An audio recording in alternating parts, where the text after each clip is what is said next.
Bismillahirrahmanirrahim. Dear students, Assalamu alaikum.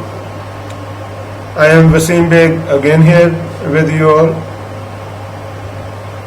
Computer Science ICS second year book हमने start की हुई है. फर्स्ट चैप्टर इसमें हमारा स्टार्ट है डेटाबेस 6, जिसका लेक्चर नंबर 1 हम ऑलरेडी कवर कर चुके हैं,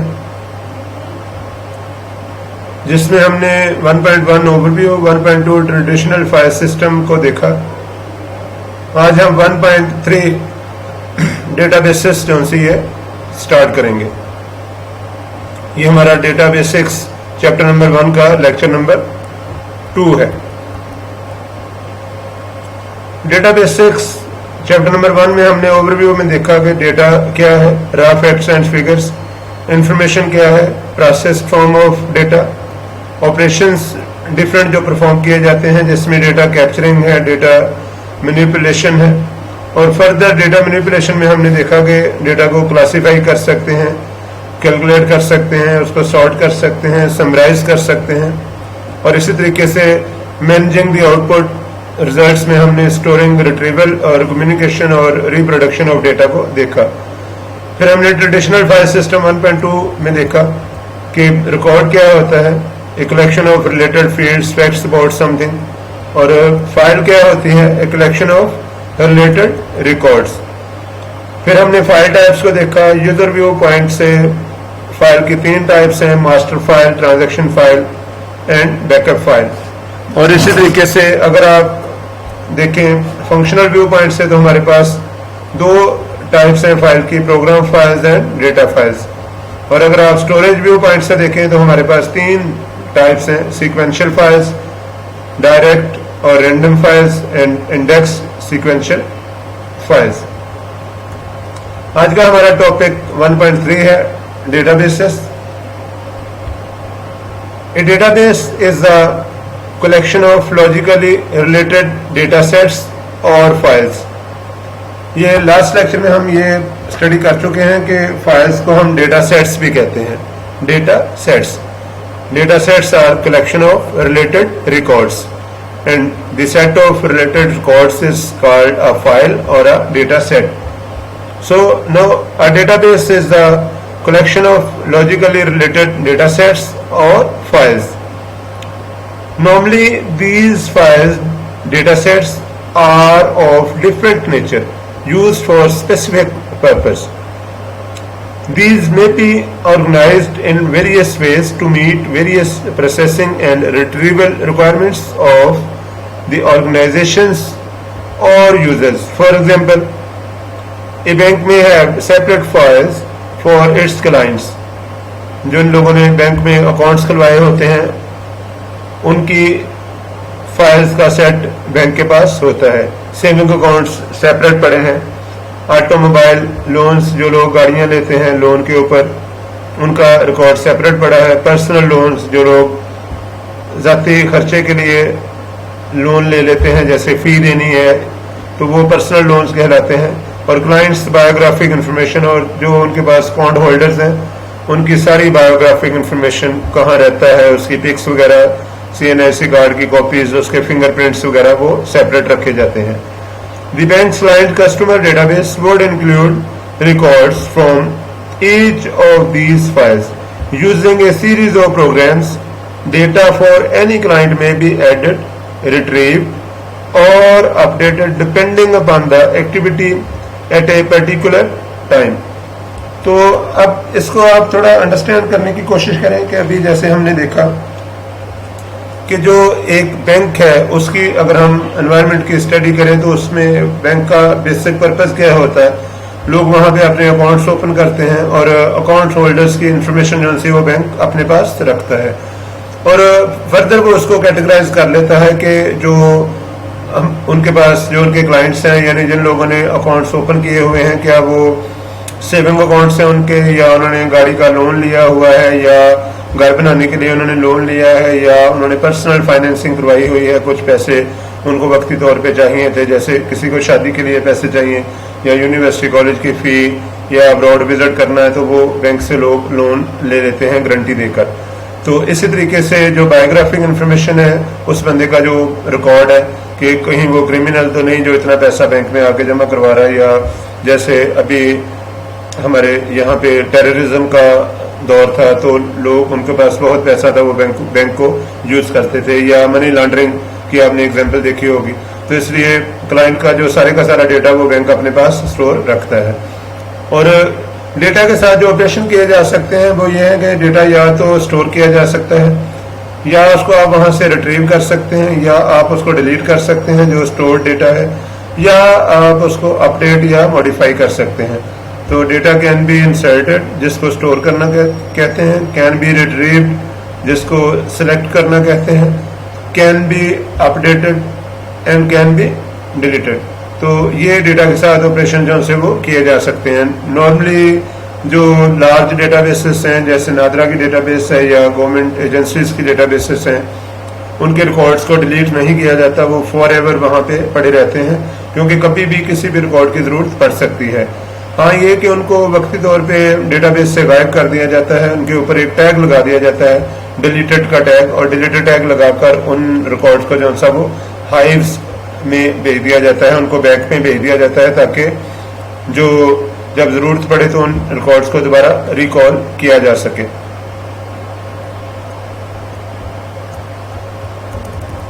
ये एक डेटाबेस आपके सामने है, इसमें देखें adding new record blank files to the database, जब कोई रिकॉर्ड नहीं था तो एक रिकॉर्ड ऐड किया। Insert new data into the existing file, यानी डेटाबेस बनी हुई थी उसमें आपने इंसर्ट किया। Retrieving data from existing file, जो रिकॉर्ड ऑलरेडी आपने स्टोर किए हुए थे उनको रिट्रीव किया। Updating data in existing file, और जो डेटा पहले था जैसे फॉर एग्जांपल किसी शख्स का जो नाम है वो आपको स्पेलिंग उसकी ठीक करने पड़ गया, या किसी ने अपना मोबाइल फ़ोन नंबर जो सा वो चेंज कर लिया, या किसी ने अपना एड्रेस चेंज कर लिया फॉर एग्जांपल, या किसी ने फॉर एग्जांपल अभी दाढ़ी रख ली है तो वो उसको उसकी पिक्स वगैरह जो सी वो चेंज होनी है, तो इसलिए डेटा को जो सा वो फिर बाज़ दफ़ा अपडेट करना पड़ता है। और इसी तरह deleting data from existing files, आमतौर से जो मास्टर फाइल है उनके रिकॉर्ड्स को डिलीट नहीं किया जाता, बल्कि जो ट्रांजैक्शंस हैं उनको बाज़ दफ़ा डिलीट कर लिया जाता है कि गलती से ट्रांजैक्शंस हो गई हैं, उनको डिलीट करके या उनको अपडेट करके वो स्टोर कर लिया जाता है। और आमतौर से जो मास्टर फाइल्स होती हैं उनके रिकॉर्ड्स को ना तो अपडेट किया जाता है ना उनको डिलीट किया जाता है, वो सिर्फ सिलेक्शन के लिए, क्यूरिंग के लिए, क्यूरिंग QUERING क्यूरिंग के लिए वो यूज़ होते हैं, सिर्फ क्यूरिंग के लिए यूज़ होते हैं। QUERY query mean request to the database. ये फर्दर मैं आपको इंशाल्लाह नेक्स्ट यूनिट्स में ये बताऊंगा।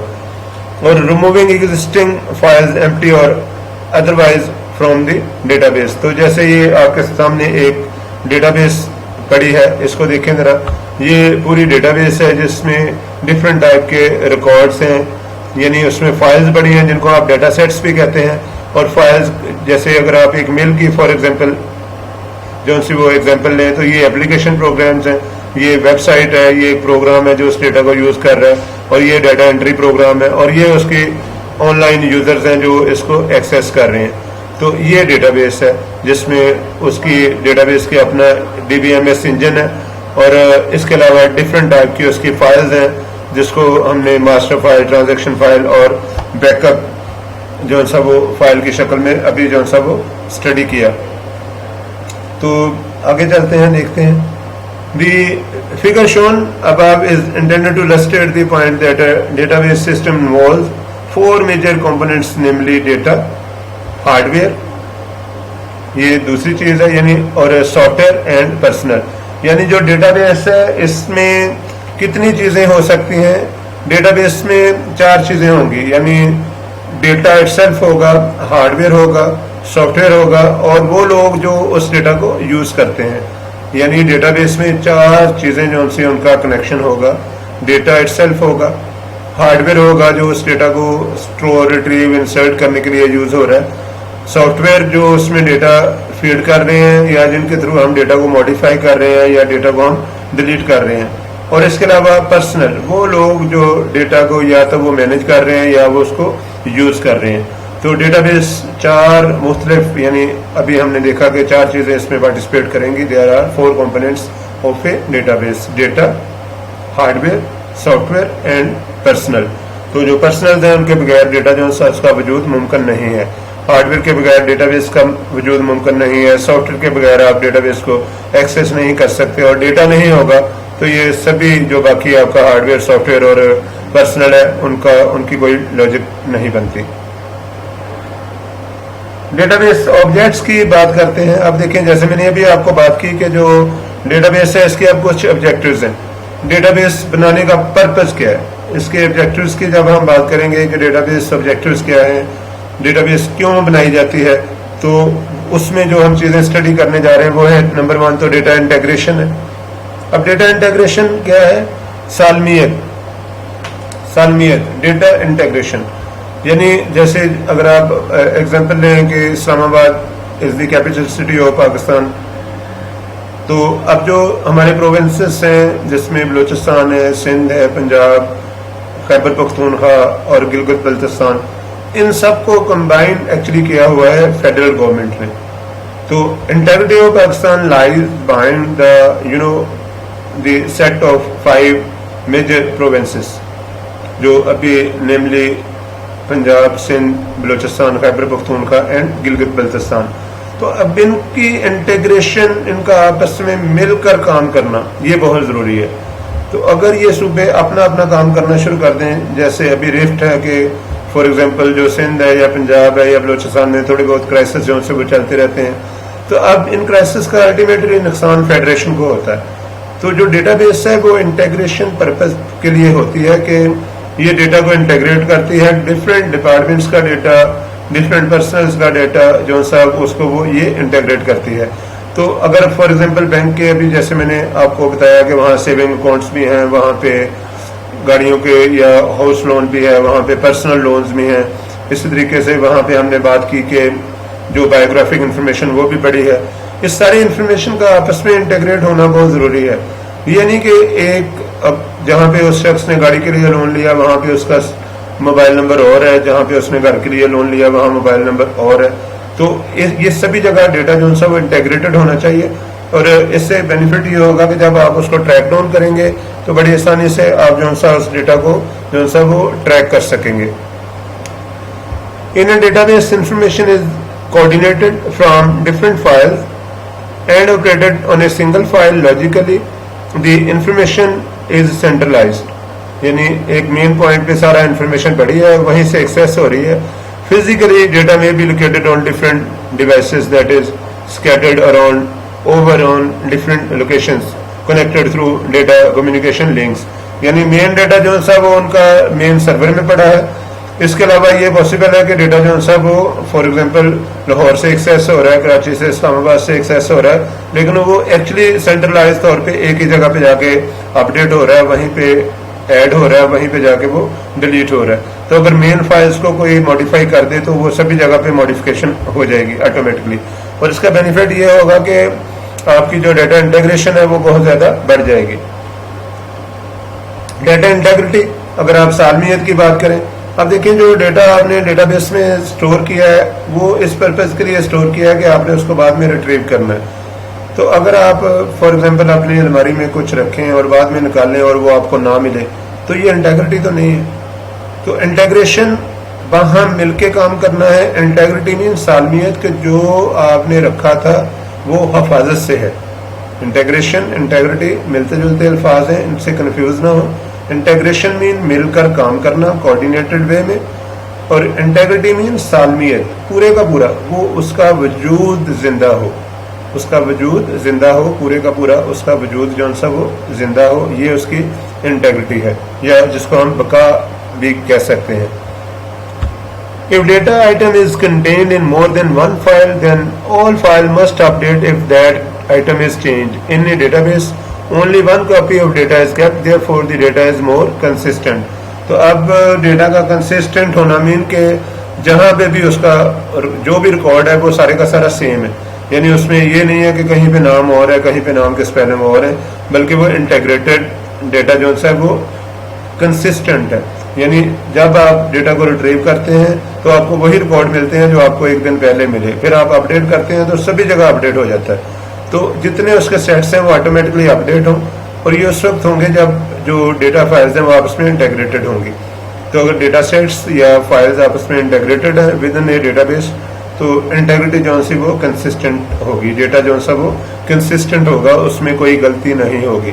कंसिस्टेंट मीन कि उसमें आप यूँ समझें कि दो राय नहीं होंगी। जो डेटा आपका ए फाइल में मौजूद है वही उसी तरह का डेटा आपके पास बी फाइल में मौजूद है। एक शख्स के मतलब आपके पास दो इंफॉर्मेशन नहीं होगी, यानी आप यूँ समझ लें कि डेटा आपका गलती से जो सा वो गलत मैनेज नहीं होगा, बल्कि जो डेटा आपका एक फाइल में मौजूद है सेम उसी का सेट आपके पास दूसरी जगह पे मौजूद है। और जैसे आप एक फाइल में अपडेट करेंगे दूसरी जगह पे ऑटोमेटिकली अपडेशन जो सी वो हो जाएगी, जिसे हम कहेंगे कि डेटा हमारा कंसिस्टेंट फॉर्म में पड़ा है, क्योंकि हर जगह पे उसका एक ही वजूद है। Data interdependence, conventionally if the format of a file is changed then all the program have to be changed. However, a database allows the organization of data to be changed without the need to reprogram. It allows program to be modified without reorganization of data. तो जो आपका data है ना, ये actually इसमें interdependence होनी चाहिए। Data interdependence ये है कि ये प्रोग्राम के साथ मिला ना हो, कि प्रोग्राम के साथ आपने इसको जोड़ दिया है कि डेटा उस वक्त काम करेगा जब प्रोग्राम जो सा वो काम करेगा। तो इसका मतलब है कि जो प्रोग्राम आपने बनवा लिया, अगर आपने वो प्रोग्राम चेंज कर दिया तो डेटा भी चेंज करना पड़ा, और अगर आपने डेटा चेंज कर दिया तो प्रोग्राम भी चेंज करना पड़ा। तो ऐसा नहीं, जो डेटा है उसका अपना वजूद है, जो प्रोग्राम है उसका अपना वजूद है, दोनों का सेपरेट वजूद है। डेटा का अपना वजूद, प्रोग्राम का अपना वजूद, और डेटा प्रोग्राम के बगैर वो आज़ाद है और प्रोग्राम डेटा के बगैर आज़ाद है। जब दोनों आपस में मिलते हैं तो प्रोग्राम डेटा को एक्सेस कर लेता है। अब इसका बेनिफिट ये है कि अगर आपने for the time being for example program को बंद भी कर दिया तो डेटा आपका वहीं पे पड़ा है। और इसको इस तरीके से देखें कि जैसे आपने प्रोग्राम चेंज करवाया तो वही डेटा आप यूज़ कर सकते हैं, अदरवाइज आपको डेटा को भी नए सिरे से रिकॉर्ड करना पड़ना था, जो कि बड़ा टाइम टीडियस काम हो सकता था। जैसे अगर 10 साल का आपने डेटा रिकॉर्ड कर चुके हैं और अब आपको प्रोग्राम चेंज करना पड़ गया टेक्नोलॉजी एनहांसमेंट की वजह से, तो क्या आप डेटा भी सारा चेंज करेंगे? तो ये तो आपके लिए प्रॉब्लम्स क्रिएट हो जाएंगी। इसलिए डेटा इंटरडिपेंडेंस जो सी है होती है डेटाबेसेस में, इसीलिए हम डेटाबेसेस को यूज करते हैं। अब हम देखेंगे डेटाबेस के मॉडल्स। डिफरेंट मॉडल्स हैं जिनके मुताबिक हम डेटाबेस को जो सा वो डिजाइन करते हैं, जिसमें सबसे पहला हायरार्किकल मॉडल है, यानी entity 1, entity 2, entity 3 so on. जैसे फॉर एग्जांपल अगर आप हायरार्किकल मॉडल की एग्जांपल लें तो जैसे डीपीएस की एग्जांपल लें तो टॉप पे बोर्ड ऑफ गवर्नर है, उनका आपने डेटा ऑर्गेनाइज किया, उनके नीचे प्रिंसिपल साहब हैं, उनके नीचे डिफरेंट जो सेक्शनल हेड्स हैं, junior section, girls section, GMA, जड़ा वाला, तांदरे वाला और सीनियर सेक्शन ये हैं, और उनके नीचे डिपार्टमेंट्स के हेड्स हैं। तो ये एक हायरार्की है, यानी टॉप टू बॉटम ये एक हायरार्की चल रही है। सबसे टॉप पे टॉप मैनेजमेंट, फिर उससे नीचे मैनेजमेंट, फिर उससे नीचे मैनेजमेंट। और डेटाबेस को आप इस तरीके से ऑर्गेनाइज कर सकते हैं कि डेटा आपका जो सा वो एक मेन जगह पे पड़ा हो, वहां से वो डिफरेंट डिपार्टमेंट्स में जो सा वो डिवाइड होकर जाता जाए। इसको हम कहेंगे कि ये हमारा हायरार्किकल मॉडल है। ये आपके सामने हायरार्किकल मॉडल है, एंटिटी 1, एंटिटी 2, 3। एक एंटिटी 1 की आगे 2 एंटिटीज हैं, सब एंटिटीज हैं। एंटिटी 2 की आगे मजीद 4 और 5 सब एंटिटीज हैं। और इसके बाद हमारे पास नेटवर्क मॉडल है। नेटवर्क मॉडल में क्या होता है कि हमारे पास फॉर एग्जांपल ये एंटिटी 1 है, इसके आगे 2 एंटिटीज हैं जो डेटा ले रही हैं, और एंटिटी 3 और 4 जो है वो एंटिटी 5 को डेटा दे रही है, एंटिटी 4 एंटिटी 6 को डेटा दे रही है और वो 2 से डेटा ले रही है, और एंटिटी 2 जो है वो 4 को डेटा दे रही है और 6 से जो है वो डेटा उसको भी दे रही है। और यानी नेटवर्क मॉडल में क्या होता है कि आप जैसे फॉर एग्जांपल कभी आप यूट्यूब से कनेक्ट हो रहे हैं, कभी गूगल से कनेक्ट हो रहे हैं, कभी आप एक क्लाइंट सर्वर से दूसरे सर्वर पे डेटा भेज रहे हैं। तो नेटवर्क मॉडल में ये पॉसिबल है कि जब आप डेटाबेस नेटवर्क मॉडल में बनाएं तो आप जिस डेटाबेस को चाहें आप उसको डेटा दें, जिससे चाहें आप उससे डेटा लें। तो बाज़ जगह पे हमें जो सा वो हायरार्किकल मॉडल बनाना पड़ता है, بعض جگہ پہ ہمیں پھر نیٹورک ماڈل بنانا پڑتا ہے. دونوں کی اپنی اپنی امپورٹنس ہے. نیٹورک ڈیٹا ماڈل کی اپنی امپورٹنس ہے اور ہائرارکل ماڈل کی اپنی امپورٹنس ہے, اور کوئی ایک سٹیج ایسی بھی ہوگی جہاں پہ یہ دونوں مل کر کام کریں, یعنی ہائرارکل اور جو نیٹورک ماڈل ہے یہ دونوں مل کر کام کریں. پھر موسٹ ریسنٹ جو ایڈوانسمنٹس ہیں اس میں ریلیشنل ماڈل ہے, جس میں جو اینٹیز ہیں ان کو ہم ایک دوسرے سے ریلیٹ کر دیتے ہیں. جیسے اسٹوڈنٹ ایک اینٹی ہے, اس کو ہم نے ٹیچر سے ریلیٹ کر دیا. ٹیچر ایک اینٹی ہے, اس کو ہم نے فیکلٹی مینجمنٹ سے ریلیٹ کر دیا. بسس ایک اینٹی ہے, اس کو ہم نے اسٹوڈنٹ سے ریلیٹ کر دیا. جو فی ہے وہ ایک اینٹی ہے, اس کو ہم نے اسٹوڈنٹ سے ریلیٹ کر دیا. گراؤنڈس کو ہم نے جو سا وہ ریلیٹ کر دیا. اسی طریقے سے جیسے میس ہے تو کچھ اسٹوڈنٹ میس یوز کرتے ہیں, ہاسٹل کی فیسلٹی کچھ اسٹوڈنٹ لیتے ہیں. تو جو اسٹوڈنٹ میس یا ہاسٹل کی فیسلٹی لے رہے ہیں ان کو ہم نے میس یا ہاسٹل اینٹی کے ساتھ ریلیٹ کر دیا. تو جو ریلیشنل ماڈل ہے یہ بہت امپورٹنٹ ہے. آج کل ہر جگہ پہ almost database relational model ہی جو سا وہ چل رہا ہے. ہائرارکل ماڈل اور جو نیٹورک ماڈل ہیں یہ ابھی ان کا وہ ڈیمانڈ نہیں ہے جتنی ریلیشنل ماڈلس کی ڈیمانڈ ہے. کیونکہ جیسے فار ایگزامپل اگر آپ میٹرو کی بھی ایگزامپل لیں, ان کے پورے پاکستان کے ہر بڑے شہر میں ان کے سٹورز ہیں, تو وہ آپس میں ریلیٹڈ, ان کا آپس میں ریلیشن ہے, وہ ایک دوسرے سے ڈیٹا جو ان سا وہ شیئر کرتے ہیں. اور ریلیشنز جیسے ٹیچر کا اسٹوڈنٹ کے ساتھ ریلیشن, اسٹوڈنٹ کا ٹیچر کے ساتھ ریلیشن, اسٹوڈنٹ کا اسٹوڈنٹ کے ساتھ ریلیشن, ٹیچر کا ٹیچر کے ساتھ ریلیشن. اس طرح ایک ٹیچر بہت سے اسٹوڈنٹ, بہت سے اسٹوڈنٹ ایک ٹیچر, بہت سے ٹیچر بہت سے اسٹوڈنٹ. تو ریلیشن کی فردر کئی ٹائپس ہوتی ہیں. جیسے جو ریلیشنز ہیں ان کی جو 5 میجر ٹائپس ہیں وہ کون کون سی ہیں؟ 1 to 1, 1 to many, many to many, recursive and نن, یعنی 5 ٹائپس ہیں ریلیشن کی. 1 to 1 ریلیشن شپ جیسے ایک ٹیوٹر ایک اسٹوڈنٹ. 1 to many جیسے ایک ٹیوٹر بہت سے اسٹوڈنٹ. اس طرح many to many جیسے بہت سے ٹیچر بہت سے اسٹوڈنٹ. اور ریکرسو جب ریکرسو کال ہوتی ہے کہ وہی اسٹوڈنٹ ہے وہی ٹیچر ہے, یہ ریلیشن شپ بھی بنتا ہے. اور بعض دفعہ کوئی ریلیشن شپ نہیں ہوتا جس کو ہم نن ریلیشن کے نام سے جو سا وہ کال کر لیتے ہیں.